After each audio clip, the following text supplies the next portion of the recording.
आज का हमारा टॉपिक है क्वांटम नंबर्स यानी कि क्वांटम संख्याएं। तो चलिए इसके डेफिनेशन से देखते हैं क्या होता है। वे संख्याएं जो एटम में उपस्थित इलेक्ट्रॉन्स की ऊर्जा स्तर, उप ऊर्जा स्तर, चुंबकीय व्यवहार तथा चक्रण को प्रदर्शित करते हैं क्वांटम संख्याएं कहलाते हैं। तो चलिए इसको अच्छे से समझते हैं। सबसे पहले इसके टाइप्स को देखते हैं, उसके बाद ये अच्छे से समझ में आ जाएगा डेफिनेशन आपको।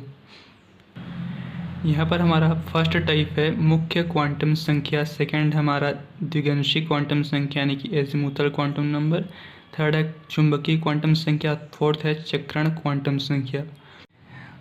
अब यहाँ पर फर्स्ट है हमारा प्रिंसिपल क्वांटम नंबर, मुख्य क्वांटम संख्या। तो चलिए देखते हैं क्या होता है हमारा मुख्य क्वांटम संख्या। इसे हम स्मॉल एन से प्रदर्शित करते हैं। यह क्वांटम नंबर इलेक्ट्रॉन की एनर्जी और उसकी न्यूक्लियस से डिस्टेंस को बताती है। जैसे कि आप यहाँ पर देख पा रहे हैं कि हमें यहाँ पर एक एटम दिया गया है, इसके केंद्र में न्यूक्लियस होता है और इस प्रकार से ऑर्बिटल्स इस न्यूक्लियस को घेरे हुए होते हैं। ये हमारा जो ऑर्बिटल, इसको एनर्जी लेवल के नाम से भी जानते हैं। हमारा फर्स्ट एनर्जी लेवल होता है, यही हमारा सेकेंड एनर्जी लेवल होता है, थर्ड होता है और ये फोर्थ एनर्जी लेवल होता है। अब ये जो न्यूक्लियस से इलेक्ट्रॉन की जो दूरी है, ये कितनी दूरी पर न्यूक्लियस से स्थित है, इसकी जानकारी हमें एक क्वांटम नंबर्स देता है। तो इसी पॉइंट को इसमें कहा गया है कि यह क्वांटम नंबर इलेक्ट्रॉन की एनर्जी और उसकी न्यूक्लियस से डिस्टेंस को बताती है। देन थर्ड है हमारा, यदि n बराबर 1 2 3 हो आदि हो, तो यहाँ पर n मतलब होता है हमारा नंबर ऑफ ऑर्बिटल्स। ये जो ऑर्बिटल्स हैं 1 2 3 4, इसी की बात की जा रही है। यदि 1 2 3 आदि हो, इसका कुछ मान होता है, तो इसी हम ऑर्बिटल्स को, इन्हीं जो एनर्जी लेवल्स हैं, इसी को हम KLMN इसको नाम दिया गया है। तो यदि यहाँ पर हमारा n बराबर 1 है तो इसको हम K नाम दिए हैं, ये हमारा फर्स्ट एनर्जी लेवल है। वहीं पर n बराबर 2 है जिसको L नाम दिया गया है, जो सेकेंड एनर्जी लेवल है। यदि n बराबर 3 है तो इसको M नाम दिया गया, जो थर्ड एनर्जी लेवल है। तो बोर्न इन ऑर्बिटल्स को KLMN आदि नाम दिया है। अब n का वैल्यू बढ़ने के साथ साथ त्रिज्या का वैल्यू भी बढ़ने लगता है।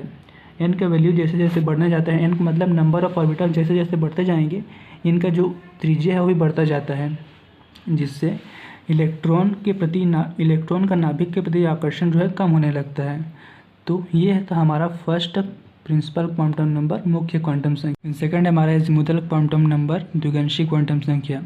इसे हम स्मॉल l से व्यक्त करते हैं। इसे कोणीय संवेग यानी कि एंगुलर मोमेंटम भी कहते हैं। यह क्वांटम नंबर ऑर्बिटल का साइज बताते हैं। इसका वैल्यू 0 1 2 3 हो सकता है।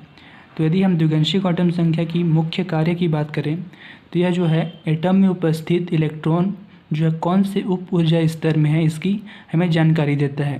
तो यहाँ पर हमारा उप ऊर्जा स्तर S P D F आदि ऑर्बिटल्स होते हैं। तो चलिए देखते हैं कि किस प्रकार से हमारा जो द्विगंशी क्वांटम संख्या जानकारी देता है। तो यदि हमारा n बराबर 1 है, यहाँ पर n हमारा होता है मुख्य क्वांटम संख्या।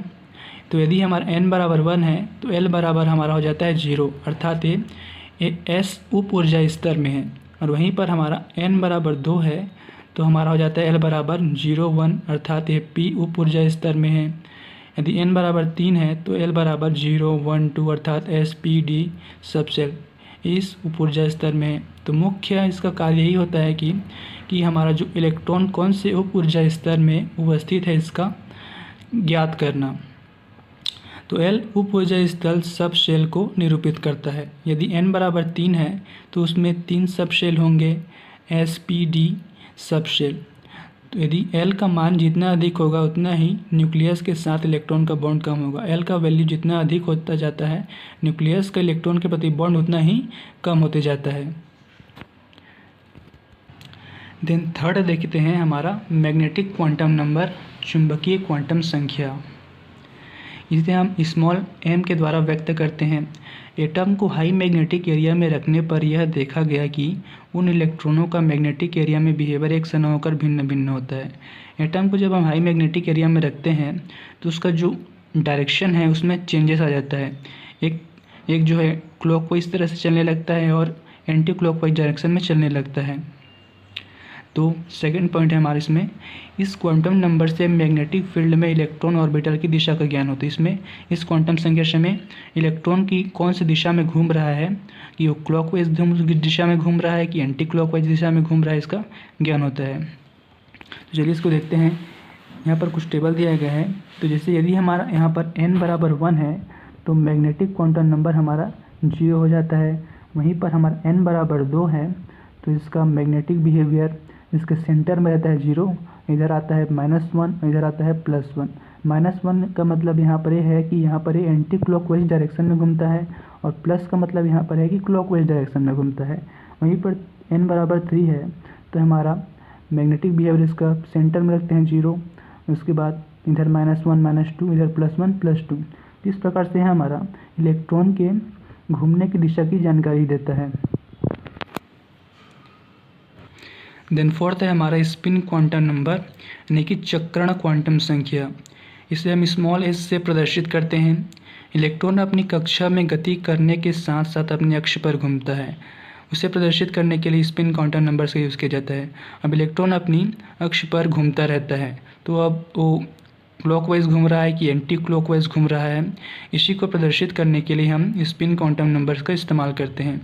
अब सेकंड पॉइंट इसमें, क्लॉकवाइज तथा एंटी क्लॉकवाइज घूर्णन के अनुसार स्पिन क्वांटम नंबर्स के दो वैल्यू +1/2 और -1/2 हो सकते हैं। अब यदि इलेक्ट्रॉन क्लॉकवाइज घूम रहा है तो उसको +1/2 कहेंगे, और यदि वो एंटी क्लॉकवाइज घूम रहा है तो उसको -1/2 हो सकता है, उसका वैल्यू -1/2 होता है। तो जैसे कि हमने इस डेफिनेशन में देखा था कि वे संख्याएं जो एटम में उपस्थित इलेक्ट्रॉन्स की ऊर्जा स्तर, उप ऊर्जा स्तर, चुंबकीय व्यवहार तथा चक्रण को प्रदर्शित करता है, क्वांटम संख्या कहलाते हैं। तो जैसे हमने अभी मुख्य क्वांटम संख्या में देखा कि उसकी ऊर्जा स्तर जैसे K L M N आदि हमने पढ़ा, वो था। उप ऊर्जा स्तर ये हमारा द्विगंशीय क्वांटम संख्या, हमने देखा कि कौन से उप ऊर्जा स्तर में इलेक्ट्रॉन उपस्थित हैं उसको इससे पता चलता है। चुंबकीय व्यवहार देखा कि एंटी क्लॉकवाइज तथा क्लॉकवाइज डायरेक्शन किसमें पता चला, तथा इस चक्रण क्वांटम संख्या देखा, इसमें हमें इलेक्ट्रॉन कौन से दिशा में घूमता है इसकी उसको हम प्रदर्शित करते हैं, उसको हमने देखा। तो इन सभी को प्रदर्शित करने वाली संख्याओं को ही हम क्वांटम संख्याएं कहते हैं। तो यह था हमारा आज का टॉपिक, क्वांटम संख्याएं, क्वांटम नंबर्स।